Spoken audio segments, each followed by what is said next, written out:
c'est un webinaire à deux têtes, à deux voix, Missaport et Saint-Astier, respectivement Jérôme Ragu et Rudy Daudin, à qui je vais très rapidement laisser la parole. On attend donc peut-être encore 1, 2 ou 3 minutes pour que les personnes se connectent. Et puis après, on commencera cette présentation. Présentation qui sera donc rediffusée sur notre chaîne YouTube. Présentation dont vous pourrez disposer du support concernant Missaport. Et puis, en ce qui concerne la présentation de Saint-Astier, elle sera uniquement disponible via le replay. Voilà. Et je vous propose, écoutez, oui, je vois qu'on est déjà 22. Donc, moi, je vous laisse commencer quand vous voulez. Et si vous voulez attendre encore un peu, c'est tout à fait possible. On va prendre une petite minute de plus. Très bien.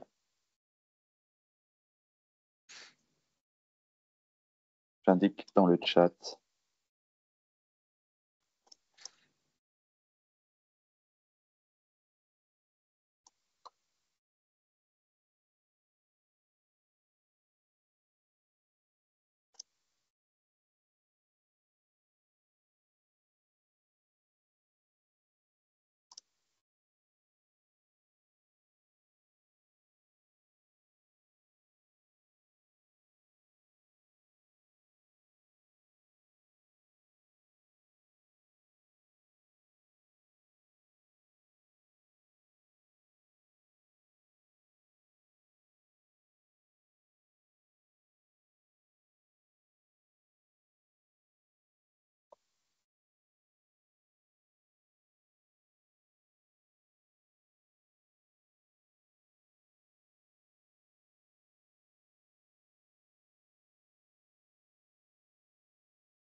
Et j'indique dans le module le lien vers notre chaîne YouTube. Voilà qui est fait.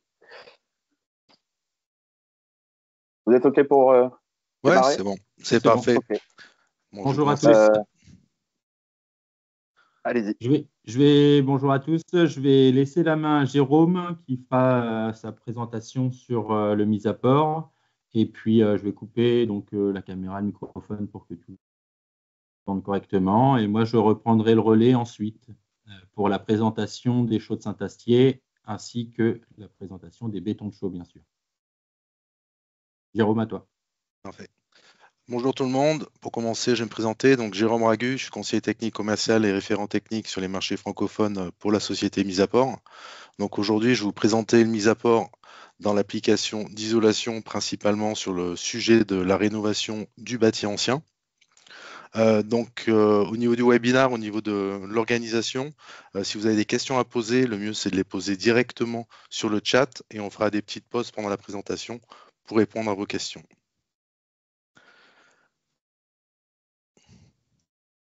Donc, je vais vous parler un petit peu de l'histoire de l'entreprise, le produit et l'isolation sous-dallage en rénovation.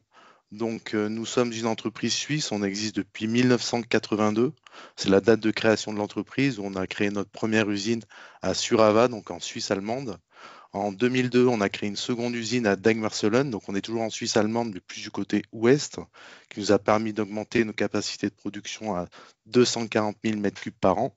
Et depuis 2022, on a dépassé les 4 millions de mètres cubes livrés, donc principalement sur la Suisse, l'Allemagne et maintenant de plus en plus sur le marché français. Depuis cette année, on réinvestit dans nos unités de production pour optimiser nos outils de production et augmenter les capacités. On va monter une capacité de production de 280 000 mètres cubes d'ici ces 2 prochaines années. Donc le produit il est assez vertueux parce qu'il est fabriqué à partir de 98% de bouteilles de verre usagées. Donc, ce qui est intéressant, c'est qu'on va revaloriser un déchet. Donc, ce qu'il faut savoir au niveau des cycles bouteilles de verre, les verriers, quand ils veulent faire un verre parfaitement translucide, ils sont obligés de fabriquer du verre neuf. Du coup, on va créer une surproduction de déchets de verre sur le marché. Nous, la société Missaport en Suisse, on a directement des contrats avec des communes Les communes, l'avantage qu'il y a en Suisse, c'est qu'on va avoir directement des conteneurs à verre qui vont être triés par couleur. C'est-à-dire qu'on a le verre blanc, le verre vert et le verre brun.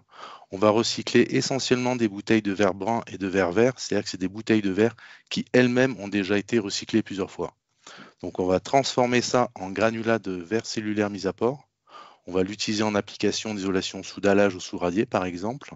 Et ce qui est intéressant, c'est qu'en cycle de fin de vie, c'est-à-dire que si on doit démolir le bâtiment, on peut réemployer le mise à port dans un autre domaine d'application, comme pour faire des substrats allégés ou des remblais allégés. Du coup, on est vraiment sur une approche qui est assez vertueuse. Au niveau de la fabrication, le mise à port, il est fabriqué donc avec 98% de bouteilles de verre usagées. On va concasser et broyer ces bouteilles de verre. Ensuite, on va les mélanger avec 2% d'activateur minéral. On a une cuisson dans un four qui dure à peu près 30 minutes à 950 degrés. Donc, au niveau de ligne de production en four, ça fait à peu près 7-8 mètres de long. On a un tapis roulant qui tourne en continu. On dépose 2 cm de mélange à l'entrée du four. En traversant le four, le verre fond et l'activateur minéral va faire mousser le verre, ce qui va faire une expansion. Et en sortie de four, on obtient donc un gâteau de verre cellulaire qui se brise en granulats. Donc, il y a forcément une cuisson. Donc, on est sur une énergie primaire qui est qui est que sur une base électrique. Donc, on a l'avantage d'avoir un bon mix énergétique en Suisse, puisqu'on a plus de 75% d'énergie primaire qui est à faible empreinte carbone, principalement de l'énergie hydroélectrique et de plus en plus d'énergie renouvelable type photovoltaïque. Donc, on obtient ce granulat qui a différentes caractéristiques. Donc, il a des propriétés d'isolation. On est sur un granulat qui a un lambda 0,093. C'est un granulat porosité fermée, donc ça c'est très important. Ça veut dire que les pores sont complètement étanches et fermés, donc il n'y a aucune absorption d'eau, aucune rétention d'eau, aucune remontée capillaire. Donc le granulat en lui-même, il est complètement étanche. Par contre, on conserve un vide intergranulaire qui fait à peu près 30% une fois que le matériau est mis en œuvre, ce qui permet d'assurer un rôle de drainage ou d'assurer un rôle de perspirance si besoin. La force du produit, c'est qu'on est vraiment sur un produit qui est complètement inaltérable. C'est-à-dire qu'il résiste au feu, aux acides, aux hydrocarbures, aux rongeurs, tel que vous le mettez en œuvre dans 10 ans, dans 50 ans, même dans une centaine d'années. Il n'y aura aucune évolution au niveau de ses caractéristiques mécaniques et thermiques. On résiste au gel, bien sûr. On est sur un produit qui est très très léger, 170 kg par mètre cube. Du fait de sa légèreté, on est sur un produit qui est très simple à mettre en œuvre, qui est très confortable. On est certifié par différents organismes, donc le CSTB dans le domaine d'application d'isolation sous dallage et sous fondation type radier, fiche FDES pour tout ce qui est énergie grise et empreinte carbone. On a aussi un agrément technique européen de type CE1, donc qui est le plus haut niveau de certification en Europe, plus des essais complémentaires à l'ENPC qui permettent de justifier un comportement vis-à-vis des chargements cycliques en termes de résistance mécanique à la compression. On est sur une résistance mécanique à plus de 20 tonnes par mètre carré sans aucune création de fine. Alors, je ne sais pas si vous avez déjà des questions sur cette première partie. C'était plus sur l'approche caractéristique intrinsèque du produit ou si je continue direct sur la partie isolation. Tu peux continuer, il n'y a pas encore de questions. Ok. Donc, l'isolation sous dallage en rénovation, donc là, c'est un sujet où on se développe de plus en plus. On a une très forte dynamique sur ce sujet-là. En général, quand on est sur du bâti ancien, on va essayer de travailler avec des matériaux nobles, des matériaux perspirants. Donc là, on répond à une réelle demande. Donc le complexe, c'est de mettre un géotextile au niveau du sol support. On met le mise à port, un petit panneau de liège en périphérie, et après on va faire une dalle type béton de chaux, voire béton de chaux chanvre, voire béton de terre. Là, on va rester sur un complexe qui va être perspirant et qui va respecter le bâti ancien. Donc pour montrer la mise en œuvre du matériau, donc nous on va livrer en big bag, c'est un big bag de 2 mètres cubes ou 3 mètres cubes. Soit on va approvisionner le chantier directement à la brouette ou avec un petit dumper, ou si on est sur des zones accessibles, on peut directement rentrer le big bag à l'intérieur. On a une petite chaussette dessous qui permet de déverser le matériau. La particularité du produit au niveau de la mise en œuvre, c'est qu'il y a un ratio de compactage à respecter de 1,3 sur 1. C'est-à-dire qu'on va mettre 26 cm en vrac pour obtenir 20 cm finis. Donc selon la résistance thermique qu'on va atteindre, on va adapter l'épaisseur. En général, en rénovation, on va travailler entre 20 et 30 cm, ce qui va donner un R de 2,2 pour 20 cm et 3,2 pour 30 cm. Donc on va régler le matériau en vrac, on va bien le mettre de niveau, et ensuite on va le compacter avec une petite dameuse vibrante de 80 kg, ou quand on est vraiment sur des grandes surfaces à rénover, on peut travailler avec un petit rouleau compacteur double bille de 600 kg. Donc là on voit bien le réglage du produit, et là la plateforme qui est finie de compacter, quoi. Donc lors du compactage, il va y avoir une réduction de courbe de granulométrie, c'est-à-dire qu'à la base on a un granulat qui a une courbe de granulométrie de 10-50. Quand on va le compacter, les plus hauts granulats vont se concasser, ce qui va permettre de stabiliser la plateforme et d'avoir une bonne portance. On va obtenir à peu près une granulométrie de 8,40. Une fois que le matériau est mis en œuvre, par-dessus, on met un géotextile. Donc le géotextile, c'est pour éviter d'avoir la laitance du béton puisse couler dans le mise à port. Un petit panneau de liège en périphérie qui va jouer plusieurs rôles, donc qui va faire rupture de pont thermique, il va faire joint de dilatation, et en même temps, il va permettre de faire une rupture capillaire entre le mur et le nez de dalle. Ensuite, on peut mettre en œuvre notre béton de chaux. Donc là, Saint-Astier propose de plus en plus des partenaires pour livrer directement du béton prêt à l'emploi sur chantier, ou on peut faire directement notre malaxage sur chantier, donc avec un godet malaxeur ou une bétonnière. Donc là, pour montrer quelques références, là, on est sur une rénovation de la cathédrale de Nîmes. Donc ils ont décapé le sol, un géotextile. Par-dessus, ils ont fait une dalle béton de chaux avec un chauffage au sol et ils sont revenus mettre des pierres par-dessus, quoi. Donc là, c'est clair, dans un ouvrage comme ça classé, on va éviter de mettre du polystyrène ou du polyuréthane.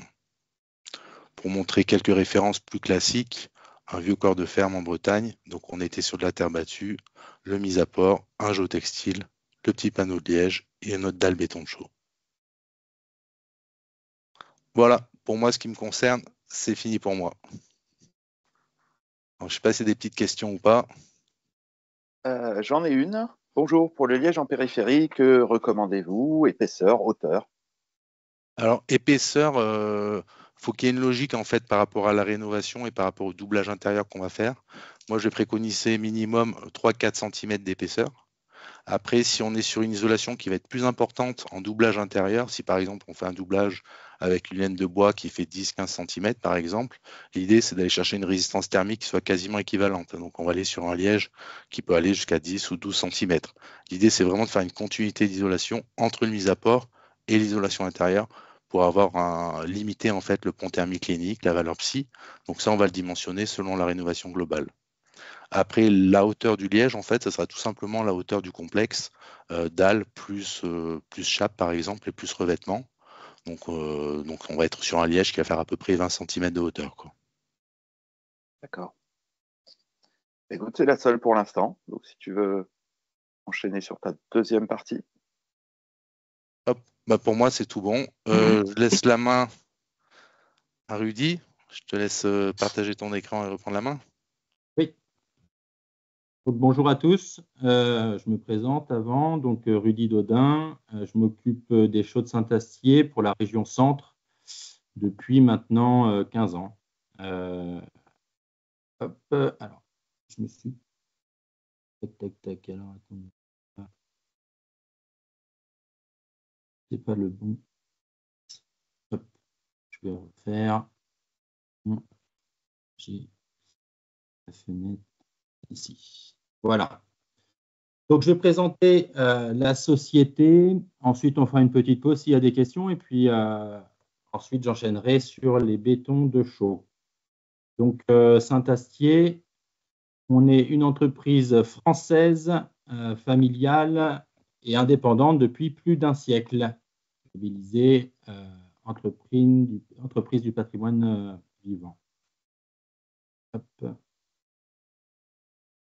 Présentation de la société, donc entreprise familiale, 4e et 5e génération, qui perpétue son savoir-faire grâce à l'union de plusieurs familles fondatrices et des choix stratégiques opérés ces 50 dernières années. Donc, on est chaux-fournier, c'est comme ça qu'on appelle les fabricants de chaux, 100% français et local, basé en Dordogne, à côté de Périgueux, dans le Périgord blanc, dans la commune de Saint-Astier, donc producteur de chaux hydrauliques naturels purs. Une carrière de calcaire souterrain, qu'on verra sur le slide d'après, unique en Europe. C'est un calcaire assez particulier qui nous permet de fabriquer des chaux hydrauliques naturels purs sans aucun mélange, que ce soit avant ou après cuisson. Un savoir-faire rare et reconnu par les acteurs du marché, labellisé entreprise du patrimoine vivant depuis 2022, et donc origine France Garantie pour les chaux hydrauliques naturels en 2023. On a un centre de formation qui forme plus de 300 professionnels tous les ans. Donc ça, c'est une place importante chez nous car voilà, on tient à retranscrire notre savoir-faire et puis voilà. Il y a des modules de formation sur le chaux-champ où il y a beaucoup d'intérêt. On en fait également une sur les bétons de chaux parce qu'il y a différents types de bétons de chaux en fonction de l'agrégat que l'on va y rajouter. Et voilà, c'est un sujet assez important, la formation pour le bâti ancien et apprendre comment restaurer ce bâti ancien qui se restaure et qui ne se rénove pas voilà, avec des matériaux modernes, des méthodes aussi de travaux modernes. Donc, notre calcaire, notre source d'inspiration, voilà. Donc, on est environ à 20 mètres sous sol. C'est là où on puise notre calcaire, un calcaire siliceux avec de la silice pure. On voit les strates de silice qui sont régulières. Donc, on a un banc de calcaire qui a été caractérisé en 1837 au cœur du Périgord blanc. Calcaire siliceux crayeux, dense, aux propriétés minéralogiques et chimiques constantes. On a le même calcaire sur l'ensemble de la surface, sur les 40 hectares aujourd'hui qu'on exploite, un peu plus de 40 hectares. 350 hectares en tout, 200 mètres d'épaisseur, plus de 200 mètres d'épaisseur exploitée depuis plus d'un siècle à Saint-Astier. Donc, on a eu les autorisations pour 76 hectares. Mais bon, à savoir qu'on est sur 20 mètres de profondeur, qu'on a à peu près le même calcaire sur 200 mètres de profondeur. Donc, la matière première, on l'a et voilà, il n'y a pas de. C'est une ressource quasi inépuisable. Il n'y a pas de risque à ce niveau-là. Alors, donc on est 150 collaborateurs, 40 millions de chiffre d'affaires. Donc, on fait environ 17% à l'international. On est sur 4 sites à Saint-Astier, 110 000 tonnes vendues par an et un centre de formation certifié.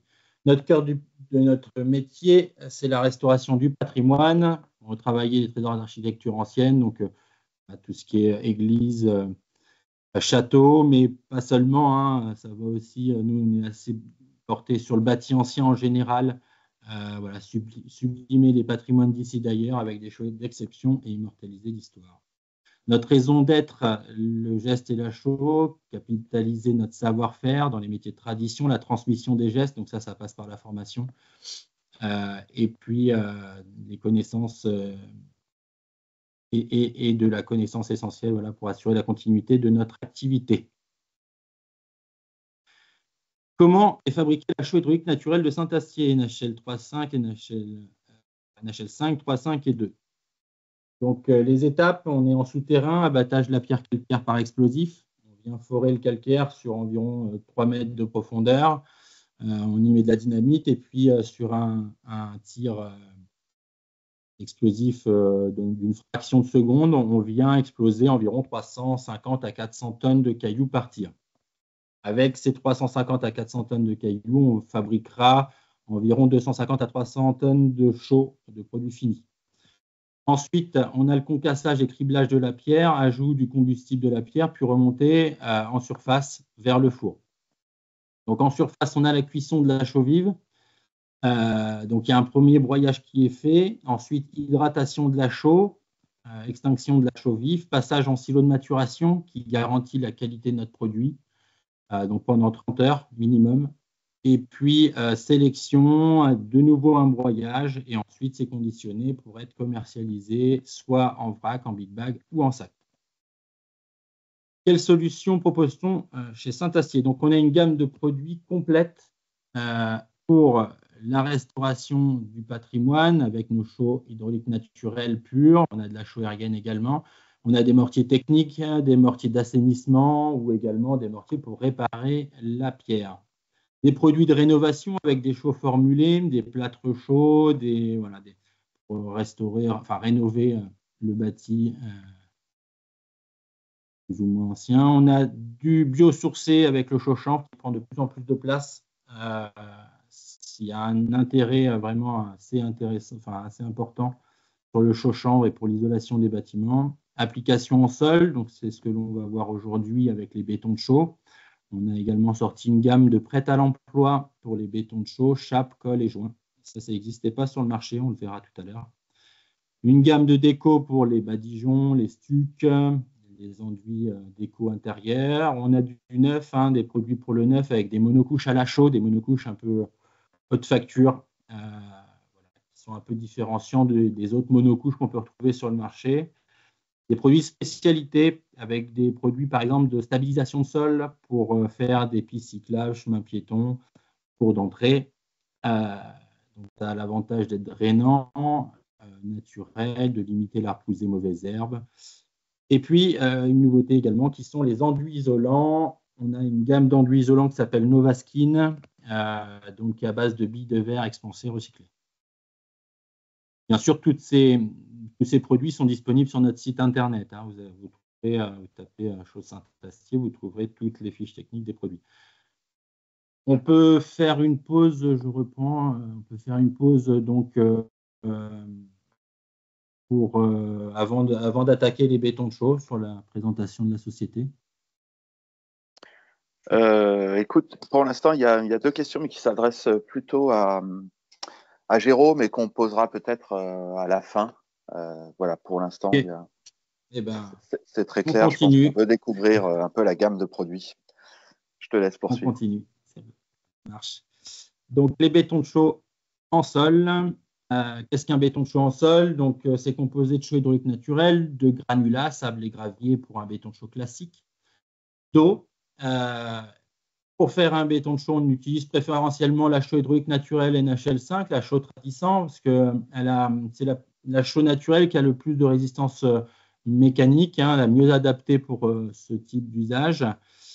Justement, quel usage? Donc, les bétons de chaux sont utilisés pour des dalles intérieures en rez-de-chaussée de maisons individuelles, en éco-construction ou dans le neuf, pour restaurer des sols de bâtiments anciens existants, pour des sols de caves, etc. Le dallage est non structurel, donc on est sur des bétons de remplissage, ce n'est pas des bétons porteurs.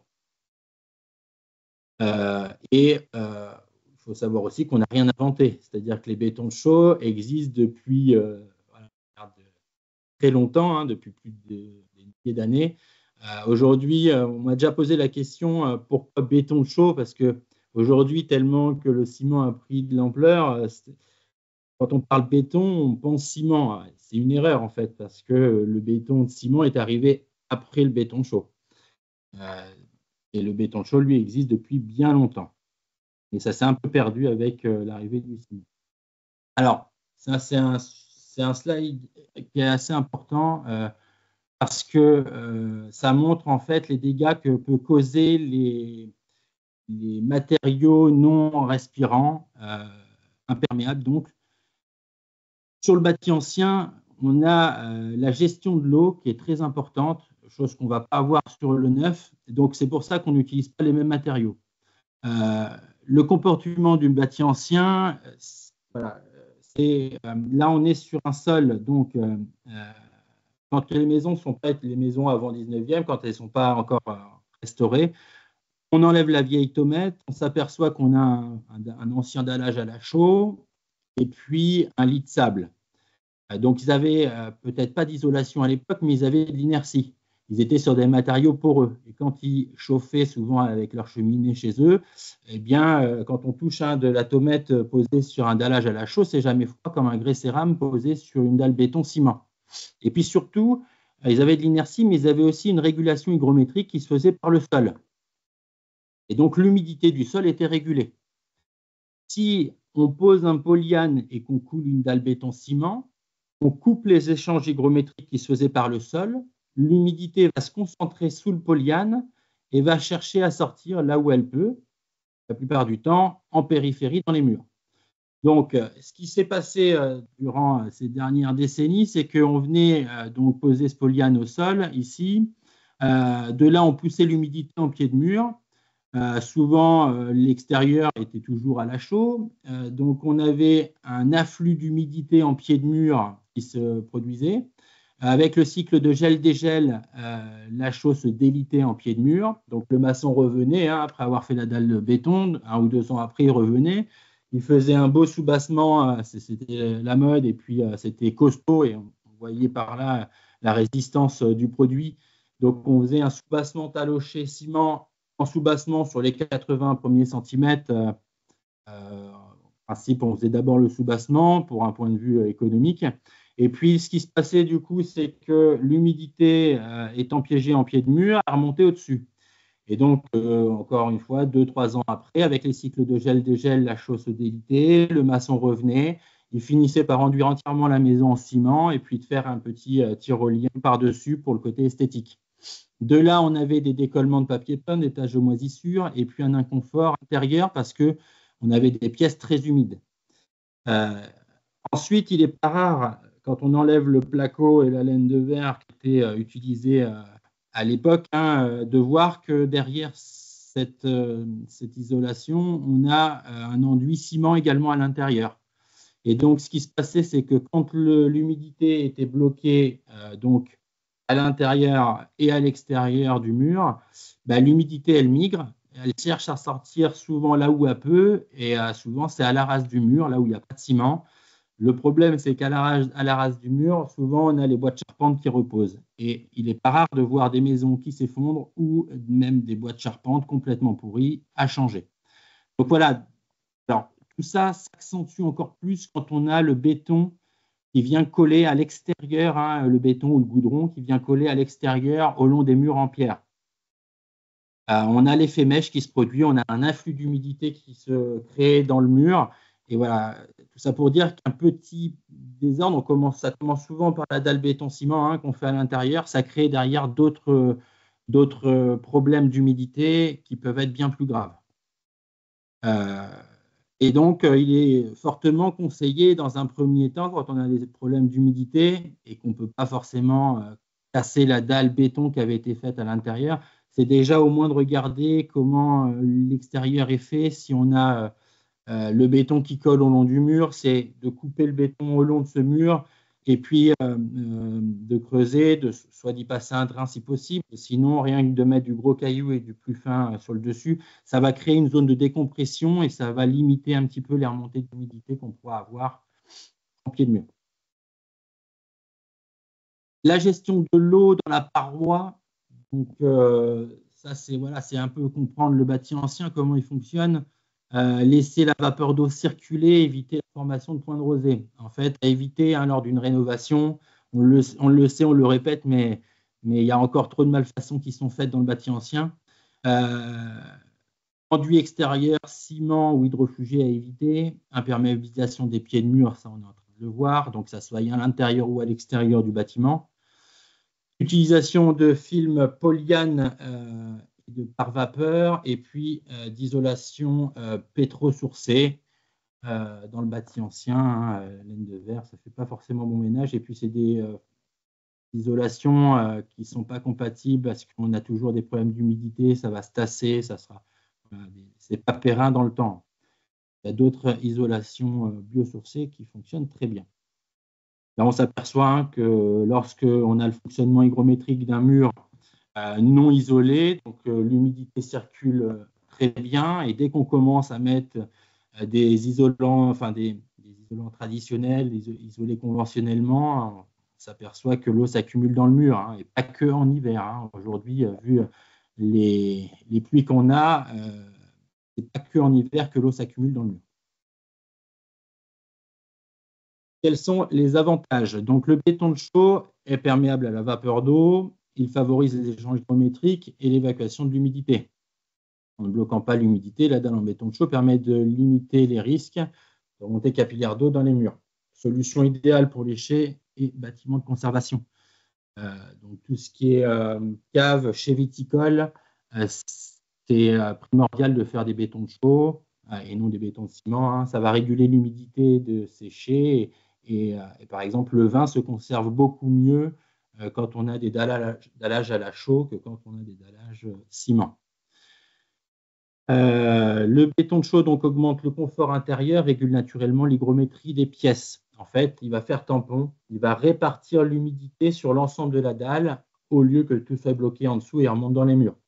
Le béton de chaux classique, idéal, je dirais même, c'est par exemple 20 cm de hérisson de mise à port. Donc on peut avant soit mettre un géotextile sur le sol, soit saupoudrer de la chaux à même la terre, et puis le mélanger au râteau avec la terre. Donc ça va créer une asepsie, ça va stabiliser naturellement le sol, ça évite le géotextile en dessous. Donc soit l'un, soit l'autre. Ensuite, le hérisson de mise à port. Par-dessus, on pose donc un géotextile et ensuite 15 cm de béton de chaux. Et donc, le béton chaud, dû à sa perméabilité à la vapeur d'eau, comme je l'ai dit tout à l'heure, va faire tampon et va répartir l'humidité sur l'ensemble de la dalle au lieu que tout soit bloqué en dessous et remonte dans les murs. Son impact carbone est limité. La chaux a la particularité de se recarbonater au contact de l'air. Donc, on a ce calcaire qu'on va chauffer, donc on dégage effectivement un peu de CO2 dans l'air. Ensuite, ça donne de la chaux vive. Cette chaux vive, on va l'hydrater avec de l'eau. Ça donne de la chaux éteinte pour le bâtiment. Et cette chaux éteinte, elle a besoin, lorsqu'on refait donc, le mortier avec du sable et de l'eau, elle a besoin du CO2 contenu dans l'air pour se recarbonater. Et donc, on recapte une partie du CO2 contenu dans l'air au moment de la prise de la chaux. En fait, tout ce qui est dégagé par la pierre, tout le CO2 dégagé par la pierre est récupéré au moment de la prise. Ce qui n'est pas récupéré, ça va être le dégagement réalisé par le combustible.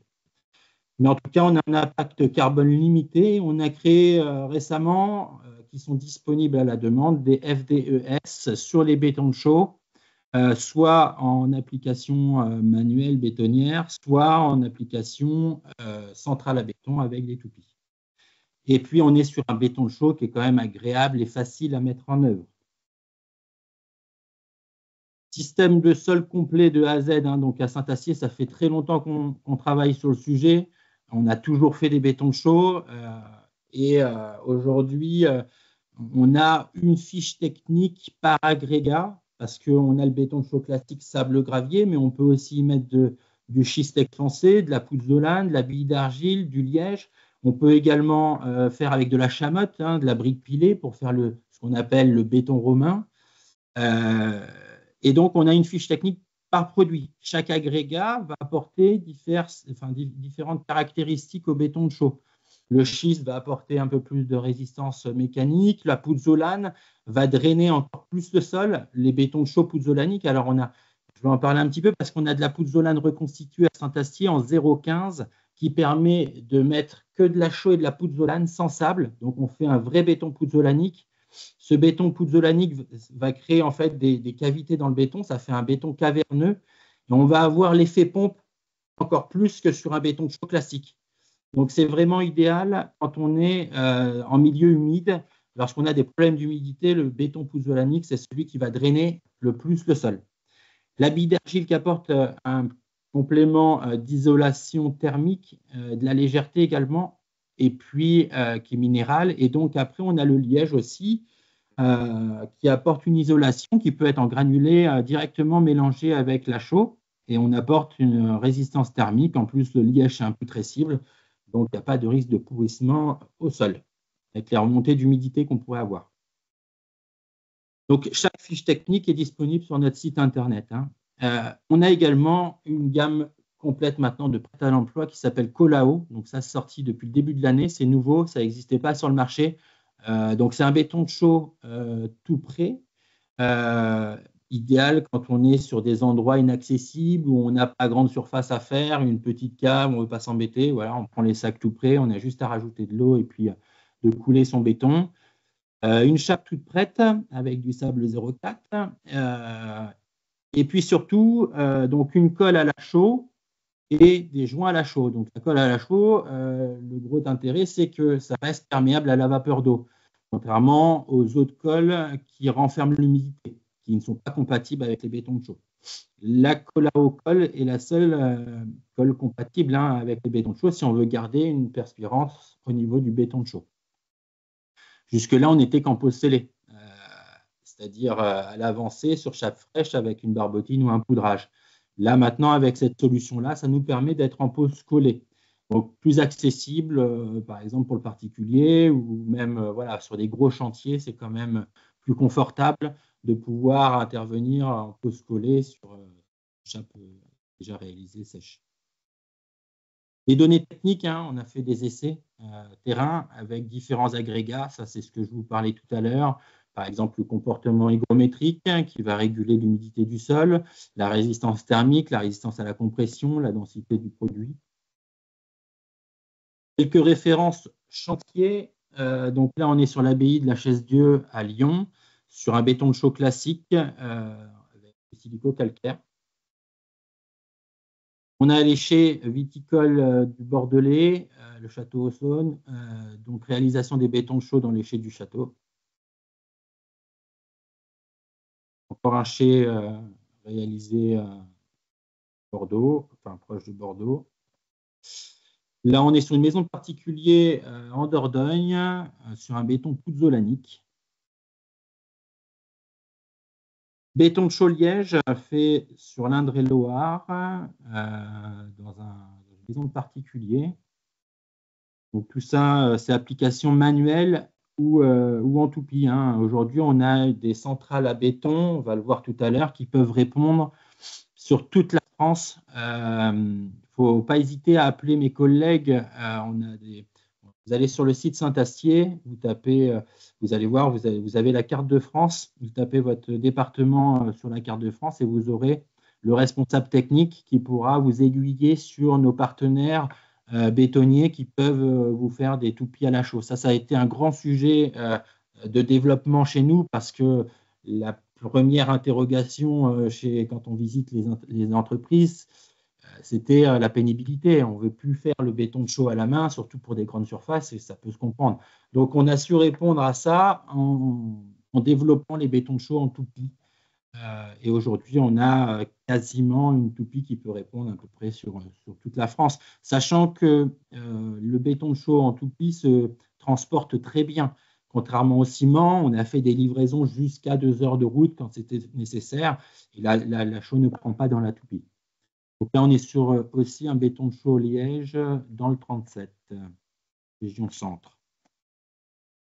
Ici, c'est dans le 86 avec les bétons tartarins, coulage sur panneau de liège. Ça peut être utilisé aussi en panneau, le liège, comme isolant. C'est les deux isolants que l'on préconise, le mise-à-port et le panneau de liège. À savoir que le mise-à-port, l'avantage, c'est que ça a deux fonctions en fait. Ça va drainer et isoler. Donc, on remplace le hérisson de caillou par le mise-à-port. Et donc, on ne rajoute pas d'épaisseur à un procédé qui est quand même assez important. On est sur au moins 40 cm de décaissement. Donc, quand on doit rajouter en plus 10 cm de panneau de liège, voilà, on est sur des épaisseurs encore plus importantes. Alors avec le mise-à-port, on remplace le hérisson. Donc, on est sur la même épaisseur que sur un hérisson de caillou classique. Mais en plus, ça va isoler. Ce béton de chaux, donc là, on est avec notre partenaire sur la région centre Minier Béton, et on s'aperçoit que le béton de chaux est pompable sans problème pour les endroits difficiles d'accès. La mise en œuvre, facilité de mise en œuvre pour les entreprises. Là, c'est une mise en œuvre à la batte, donc on n'est pas sur un S4, mais on est plutôt sur un S3. C'est un béton chaud qui est assez liquide, assez gras, et on peut facilement le tirer. J'ai vu des bétons chauds en 2 heures de temps, des chantiers en 2 heures de temps, ils coulaient au moins 100 mètres carrés à deux. C'est vraiment très rapide à mettre en œuvre. Une autre chose que je n'ai pas dit et qui est très important, c'est la cure du béton. Alors, un béton de chaux est forcément recouvert. Il faut recouvrir avec des matériaux naturels. Il faut être cohérent. On ne met pas de grès cérame sur un béton de chaux. Sinon, on va venir couper la perméabilité à la vapeur d'eau du procédé. Donc, plutôt tomate, pierre naturelle ou parquet bois, par exemple. Et puis, la cure du béton.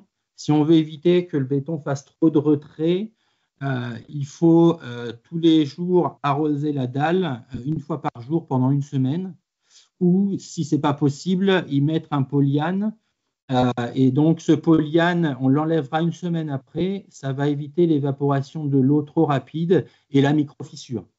Dans tous les cas, cette microfissure n'est pas grave car le béton de chaux est la plupart du temps recouvert. Donc, voilà, c'est que de la microfissure de retrait, ce n'est pas du structurel.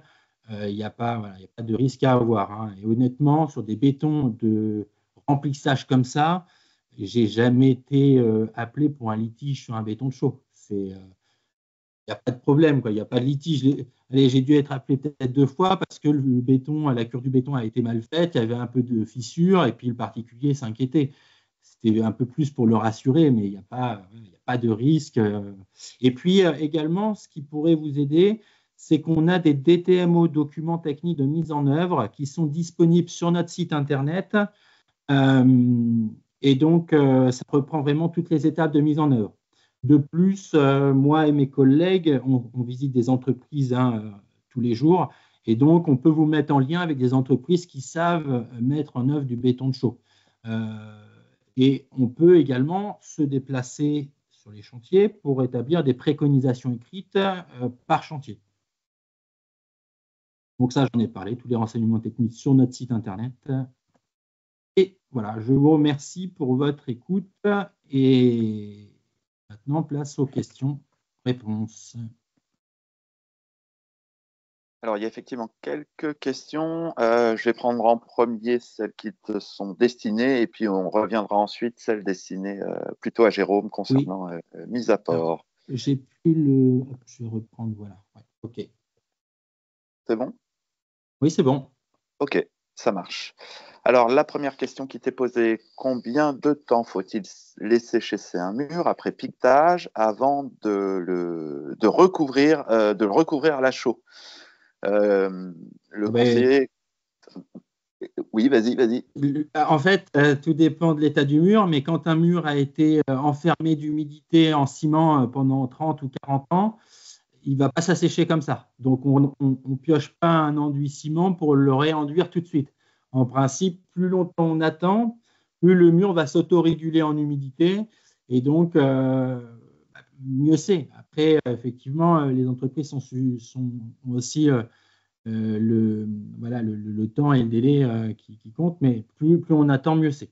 Après, pour les bétons de chaux, il faut, une fois réalisé, il faut attendre 3 semaines de séchage avant recouvrement d'une chape à la chaux et puis de pouvoir le recouvrer.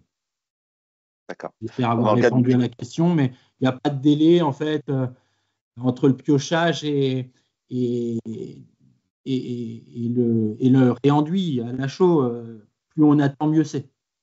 Il faut que le mur s'autorégule en humidité avant de pouvoir le réenduire. Il y a une précision à cette question. J'ai coutume de conseiller un minimum de 18 mois. Mémoire de propos tenus par Jean-Pierre Oliva lors d'une formation, mais c'est peut-être à mettre à jour. Alors, 18 mois, c'est très bien, mais les entreprises ont des... Enfin, c'est compliqué pour les entreprises d'attendre 18 mois avant de réenduire. Hein. Mais plus on attend, mieux c'est. Non, mais je pense que c'est peut-être dans le cas d'un projet sur du long terme ou par exemple d'une grange, une annexe, peut-être dans ce cas-là. Et effectivement, c'est jouable. Autre question, est-il souhaitable de mettre un enduit chaud dans un appartement avec un air plutôt sec, entre parenthèses, donc très peu d'humidité? Bien sûr, oui. En fait, la chaux favorise les échanges hygrométriques de l'intérieur vers l'extérieur. Donc, oui, il est conseillé de mettre de la chaux que l'air soit sec ou humide. Oui. De toute façon, même si on est sur un air qui est sec, voilà, on a l'humidité extérieure qui rentre régulièrement dans ce type de maison, de toute manière. Je pense que de manière sous-jacente, voilà, c'était peut-être la crainte que ça assèche encore plus l'air, cette précision, mais on a cette régulation hygro qui devrait...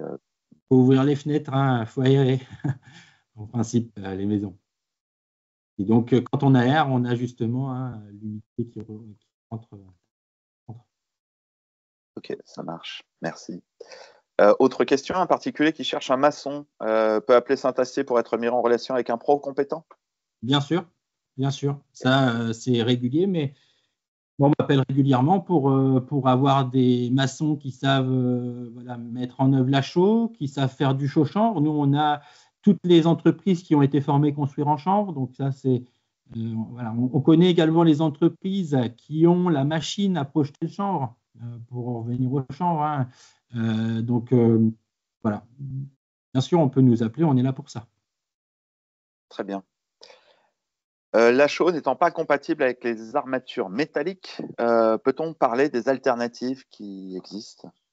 Oui, donc effectivement, la chaux n'est pas compatible avec le treillis métallique parce que petit à petit, en fait, la chaux rongerait la ferraille et ça créerait une faiblesse dans le béton.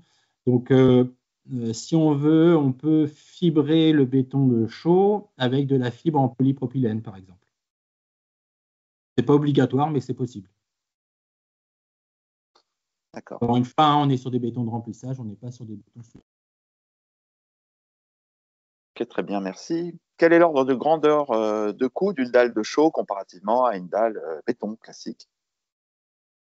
Alors, le coût à la main d'un béton de chaux par rapport à un béton de ciment, donc je parle d'un fait à la main, manuellement, à la bétonnière, il n'y a pas vraiment de plus-value, si ce n'est qu'une présentation, une préparation du support un petit peu plus important, on va décaisser un peu plus le sol, mais en fait, on ne met pas de ferraille, donc déjà c'est ça en moins à acheter, et ça va compenser un petit peu la différence de prix qu'on va avoir entre la chaux et le ciment. Donc, il n'y a pas vraiment de plus-value avec la chaux quand on le fait à la main. Après, en toupie, c'est un peu plus cher, oui. On va être sur des ratios un peu plus importants que le ciment. Ça va tourner aux alentours de 250-300 euros le mètre cube. Après, plus ou moins, hein, ça c'est pareil, c'est aussi en fonction des régions et puis des centraliers. L'agrégat qu'on va mettre aussi dedans peut avoir un coût supplémentaire aussi au béton de chaux. Ce qu'il faut voir quand on le fait en toupie, ce n'est pas forcément le coût au mètre cube qu'on va avoir du matériau en lui-même, c'est surtout la facilité de mise en œuvre, la rapidité de mise en œuvre. Parce que quand on fait un béton de chaux, l'entreprise va vous facturer beaucoup de main-d'œuvre. Et c'est ce qui va coûter le plus cher dans la facture, hein, c'est la main-d'œuvre, ce n'est pas le produit. Donc, quand on arrive à avoir des toupies de chaux et qu'on peut faire 100 mètres carrés en 2 heures, bon, ben voilà, on a peut-être un coût produit important, mais on a une main-d'œuvre qui est beaucoup moins important, quoi. Donc, on arrive à y gagner comme ça. Du coup, j'espère avoir répondu à la question. Donc, souvent, c'est vendu quand même un peu plus cher par les entreprises, hein. C'est normal, c'est des choses qui font moins souvent que des bétons de ciment. Donc, il faut aussi essayer de valoriser un petit peu leur travail. Mais ce que j'en retiens, donc, finalement, assez peu de surcoût, voire pas de surcoût. Si c'est fait à la main, non, il n'y a pas de surcoût. Au niveau en fait, le surcoût à la main, il n'y en a pas parce que le temps de mise en œuvre sera le même. Et puis, comme je l'ai dit tout à l'heure, il n'y a pas de ferraille d'un côté. Donc, voilà, ça compense aussi le prix qu'on peut avoir un peu plus élevé de la chaux. Voilà. Le seul surcoût serait par rapport aux toupies, une toupie de ciment, une toupie de chaux. Oui, il y a un surcoût forcément au niveau de la matière. Mais au niveau de la mise en œuvre, il n'y a pas de surcoût. Ok. Petite question sur le temps de séchage d'une dalle à la chaux avant de réaliser un enduit chauchant sur les murs attenants. Vous venez de dire 3 semaines pour la dalle.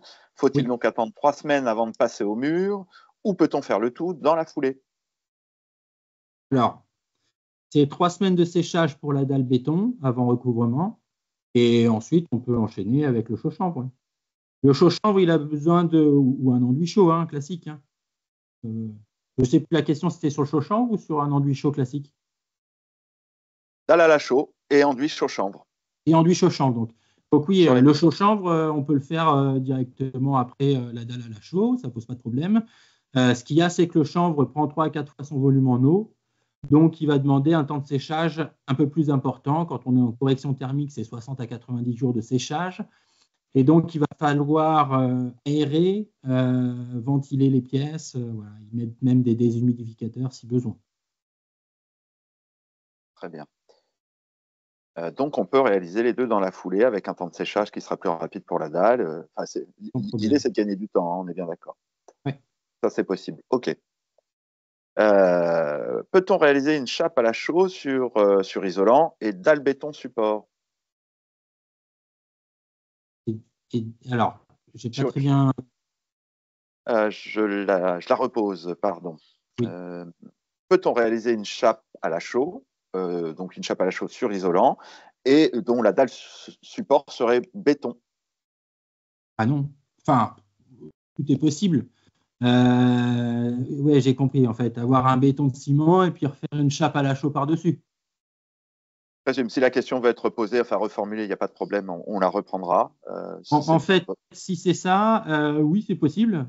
On va plutôt être sur une chape bâtard ciment pour avoir une transition entre le béton en dessous en ciment et puis la chaux. Donc, on a le bâti chaud, par exemple, hein, sur des bétons de ciment, mais il n'y a pas grand intérêt. Hein, vaut mieux casser la dalle et refaire, hein, parce que de toute manière, on va avoir l'humidité qui sera bloquée sous le béton. Donc oui, on peut faire une chape à la chaux sur un béton de ciment, mais il n'y a pas grand intérêt. Et on va le faire dans ce cas-là plutôt au bâti chaud, qui est un bâtard chaud ciment avec 80% de chaud dedans. Très bien. Autre question, pour la pose des tomates sur un béton de chaux, vous préconisez d'attendre 3 semaines de séchage, sauf si la pose est effectuée sur dalle fraîche? Alors non, 3 semaines de séchage, c'est pour le béton chaud. Par-dessus, la chape fraîche, la pose de la tomate sur chape fraîche, c'est une fois les 3 semaines de séchage du béton de chaud. D'accord. Donc le béton, hein, c'est sable-gravier et 3 semaines de séchage. Et ensuite, c'est la chape à la chaux avec du sable 0,4. Et c'est à ce moment-là que, quand on est en pose scellée, on fait la pose des carreaux à l'avancée en tirant la chape. Très bien. Donc, La ça, on colle a aussi un DTMO hein, pour les scellements de carreaux terre cuite à la chaux. On va avoir un DTMO, document technique de mise en œuvre sur les bétons chauds. On en a un aussi pour le scellement de carreaux terre cuite, etc. Sur notre site internet, c'est disponible. Après, vous pouvez aussi nous contacter et puis on vous les envoie par mail. Hein. J'ai mis les liens vers vos sites respectifs, les Ouais. DTMO, la cartographie des. Très bien. La colle à la chaux peut être utilisée sur un sol ancien existant, point d'interrogation, pour recouvrir plusieurs sols différents. Euh, Je crois que c'est les produits tout prêts là, que tu as Oui, présentés. oui, bien sûr. Donc, pour avoir différents carreaux par-dessus de recouvrement, on aille de la tomate, de la pierre naturelle ou autre. J'ai un doute sur le sens de la question. Par plusieurs sols Attends, différents, voilà. Est-ce que c'est plusieurs matériaux différents ou est-ce que c'est dans différents types d'applications? Voilà, peut-être qu'elle va être reformulée. La question du temps, la colle à chaud peut être utilisée sur sol existant pour recouvrir plusieurs sols différents. En principe, sur sol existant, on va faire une chape avant parce qu'on a des irrégularités. Donc, coller directement sur un support existant qui n'est pas plan, on va surconsommer en colle. Enfin, voilà, il n'y a aucun intérêt. Il vaut mieux refaire une chape de pose par-dessus. Et puis ensuite, on va pouvoir coller ce que l'on veut par-dessus. Il y a eu des essais de fait, hein, plein d'essais de fait. Là, on en a fait un récemment avec la CAPEB de l'Indre-et-Loire et le responsable carrelage sur différents tests à l'arrachement qu'on peut avoir avec la colle Colao et donc différents matériaux. Hein, tomate, on a collé de la tomate, de la pierre naturelle et on a été même jusqu'à poser donc du grès cérame qui est très fermé et même sur du grès cérame, ça colle, hein, ça marche super bien. Donc on a des très bons résultats. Ok, très bien. Donc la question avait été complétée. Hein, pour compléter la question, oui, c'est exactement ça. Dalle neuve ou ancienne en béton, échappe à la chaux pour profiter de la régulation petit gros. Et puis, parce que de mon côté, les questions arrivées, ça bouge du coup. Et il y avait un autre complément pour permettre d'homogénéiser les sols. Voilà, enfin, je ne sais pas si tu as compris. Ouais. Mais bon, je pense que tu as répondu. Hein, Chape à la chaux avant, ça permet d'homogénéiser les sols et puis ensuite on peut poser ce que l'on veut par-dessus. Ok, bon, bah, c'est clair. Faut-il prendre des précautions particulières pour poser les armatures, rails pour placo ou fermacelles sur un béton de chaux? Non, il n'y a pas de précaution particulière. Hein, c'est la même chose que lorsqu'on est sur un béton. Très bien. Les solutions dalles-béton de chaux et mise à port sont-elles reconnues dans le cadre des dispositifs PrimeRénov ou dispositifs France Rénov? Très bonne question. Peut-être que Jérôme a plus d'infos à ce sujet. Oui, tout à fait. Du coup, oui, c'est reconnu, puisque en fait, surtout dans le cadre de la rénovation énergétique, du coup, nous, on a un lambda qui est certifié agrément technique européen et par le CSTB. Donc l'ATE, c'est l'équivalent de la CERMI. Le CSTB fait foi pour le valider. Du coup, dans le cadre de la rénovation du bâti ancien, de la rénovation énergétique, vous pouvez bénéficier des aides de l'État. Ouais. C'était la question, je pense que oui. Après, en ce qui concerne la dalle béton de chaux, de toute façon, il n'y a pas de reconnaissance particulière au niveau par rapport à une dalle classique, donc ça ne va pas forcément rentrer dans le contexte, je pense. Précision d'un conseiller France Rénov, oui, c'est pris en compte tant qu'on a la bonne résistance thermique. Voilà, exactement. Eh ben, c'est parfait que tu réapparaisses, Jérôme, puisqu'on va passer aux questions qui t'étaient destinées. Je remonte le fil, je les retrouve. Voilà. Sur un sol encaissé par rapport au TN avec arrivée d'eau intérieure, peut-on inclure un drain ventilé dans la mise en œuvre du mise à port? Alors un drain ventilé, non, je le conseillerais pas, puisque ça va pas porter vraiment d'avantage. Plus faire plutôt un vrai drain liquide en fait. Donc l'objectif, si on a par exemple une partie du mur qui est en semi-enterré et qu'on a des infiltrations à ce niveau-là, l'idée c'est de faire une surprofondeur à l'intérieur pour pouvoir intégrer un réseau de drainage, pour pouvoir canaliser ces eaux sous forme liquide et pour pouvoir les évacuer directement. Pareil au niveau dans la mesure du possible, c'est intéressant aussi de l'essayer de le traiter à l'extérieur, au niveau du pied de mur. Alors soit directement au niveau du pied de mur, soit légèrement décalé au niveau du pied de mur. Ça dépend les fondations à quelle profondeur elles descendent pour pouvoir canaliser directement les eaux de ruissellement de façade et les eaux de ruissellement de terrain pour pouvoir les évacuer directement à la source pour limiter les infiltrations, quoi. Ok. Et as-t-on une idée du coût au mètre carré d'une solution mise à port? Alors le coût au mètre carré, nous en ce qui concerne la fourniture, parce que c'est compliqué de parler sur du fourni mis en œuvre, puisqu'il y a différentes contraintes propres à chaque chantier. En ce qui concerne la fourniture, selon l'épaisseur et selon le lieu de livraison, en fourniture, on va être entre 40 et 60 euros hors taxe du mètre carré. Donc ça, c'est vraiment la fourniture livrée sur chantier. Donc, si on se compare à des solutions, on va dire, alternatives, comme par exemple à du liège, on va être sur une solution qui va être moins onéreuse que le liège, puisque vu qu'on remplace en même temps la couche de forme et que le liège a un coût qui est quand même assez important, donc on va être sur un prix qui va être inférieur si on compare. Si on compare plus à des solutions, on va dire, conventionnelles, comme du polyuréthane, qui pareil, il va falloir faire une couche de forme et tout. Le polyuréthane, on va arriver à une fourniture qui peut-être qui va être autour de 25 euros du mètre carré. Donc forcément, nous, on va avoir une plus-value autour de entre 15 et 30 euros du mètre carré en plus par rapport à une solution classique pétrochimique, quoi. Par contre, l'entreprise gagnera plus de temps sur l'exécution du chantier, gagnera en confort de travail. Et puis après, l'idée, bien sûr, c'est d'amener un complexe qui soit perspirant, quoi, avec le mise à port par rapport à des solutions conventionnelles. Très bien. Et puis, je vais lire cette remarque intéressante et destinée plutôt à la rediff du webinaire. Attention toutefois, ma prime rénov monogeste n'aide pas les planchers bas sur terre-plein, ce qui est souvent le cas des solutions présentées dans ce webinaire. Seul le parcours accompagné permet d'aller chercher cette aide sur le terre-plein. Pour plus d'explications, contactez l'Agence nationale d'amélioration de l'habitat. Voilà, juste pour info. Tout à fait. Pour l'instant, il n'y a pas d'autres questions. En tout cas, elles étaient nombreuses, riches, et vos réponses intéressantes et vos présentations tout autant. Est-ce que vous voulez ajouter quelque chose? Je pense qu'on a dit l'essentiel. Après, voilà, le plus dur, ça sera de faire changer les habitudes. On a été pendant au moins un siècle à faire des bétons de ciment dans le bâti ancien, à faire la même chose qu'on faisait dans le neuf, dans le bâti On ne t'entend ancien. plus. En tout cas, je ne t'entends plus. Ah si, Et vous m'entendez? c'est bon.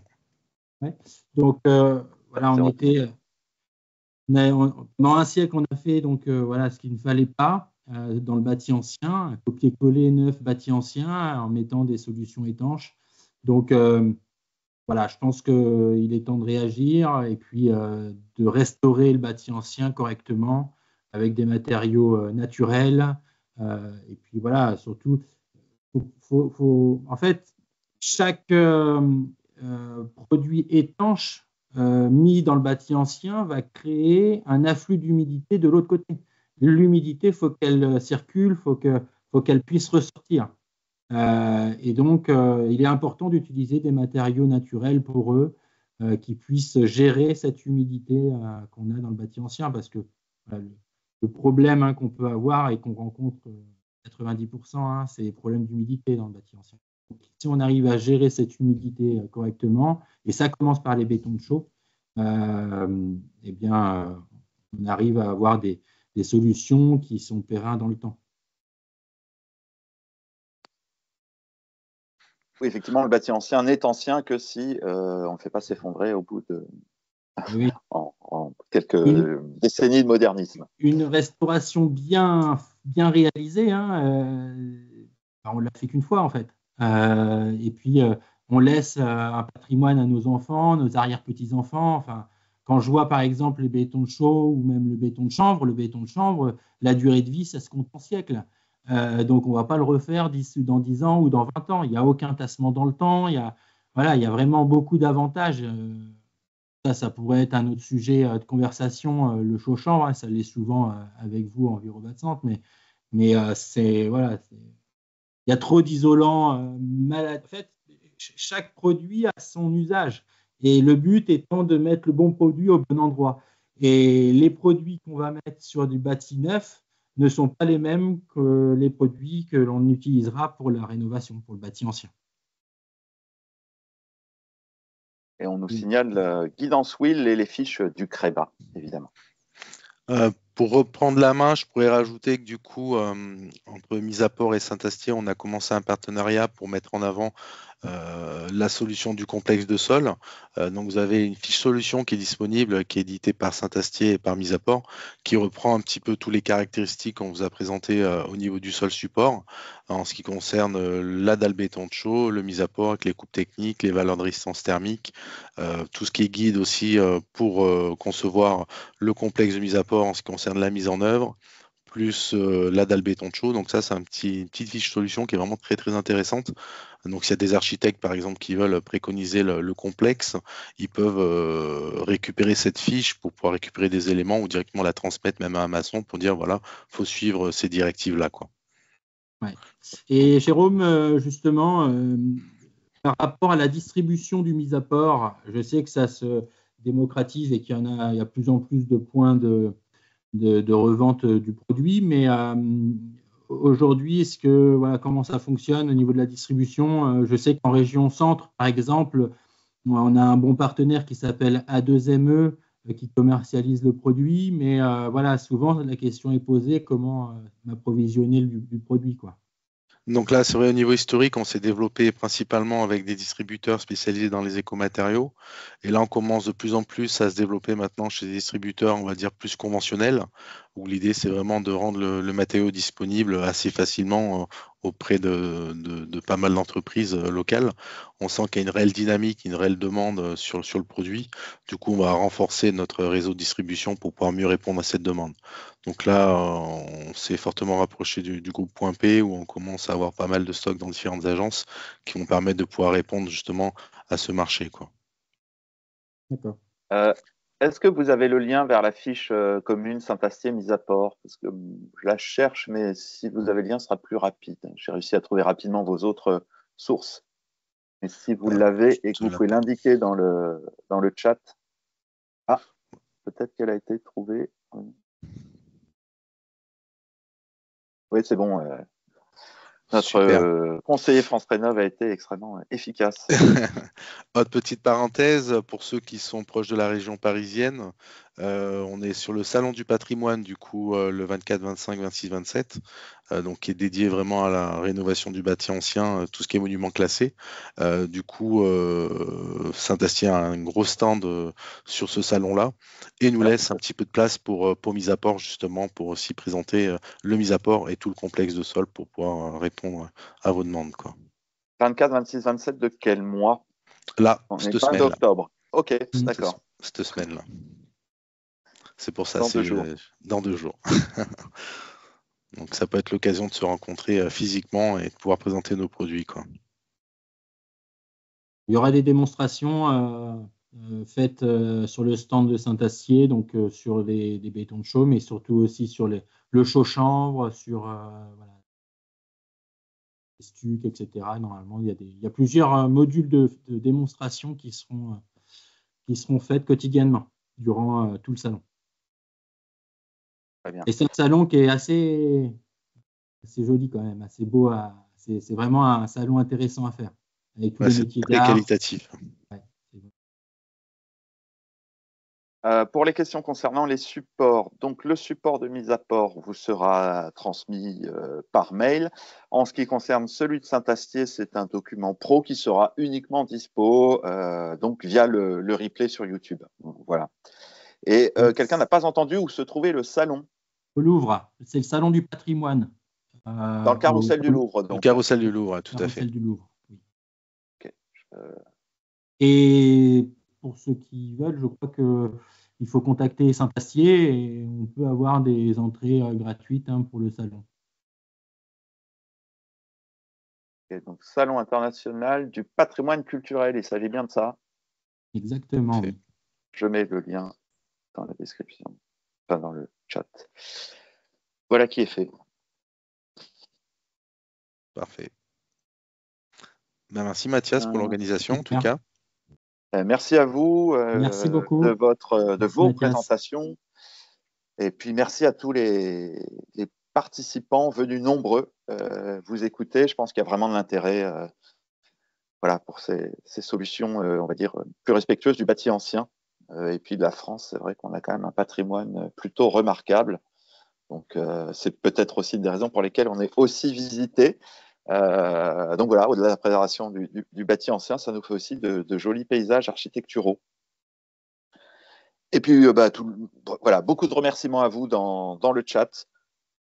On peut s'arrêter là avec un peu d'avance sur l'horaire prévu. Désolé, on vous libère plus tôt, mais c'est peut-être bien pour les uns et les autres, les emplois du temps étant très chargés. Je vous remercie, je vous dis à une prochaine. Tout ça sera rediffusé sur notre chaîne YouTube. Vous recevrez les liens, la présentation disponible. Et puis, voilà, n'hésitez pas à prendre contact directement avec Misaport ou Saint-Astier ou à passer par Envirobat Centre pour avoir vos contacts. Merci encore. Merci. Bonne journée à vous. Merci. Bonne journée. Très bonne journée. Au revoir à tous. Au revoir. Au revoir.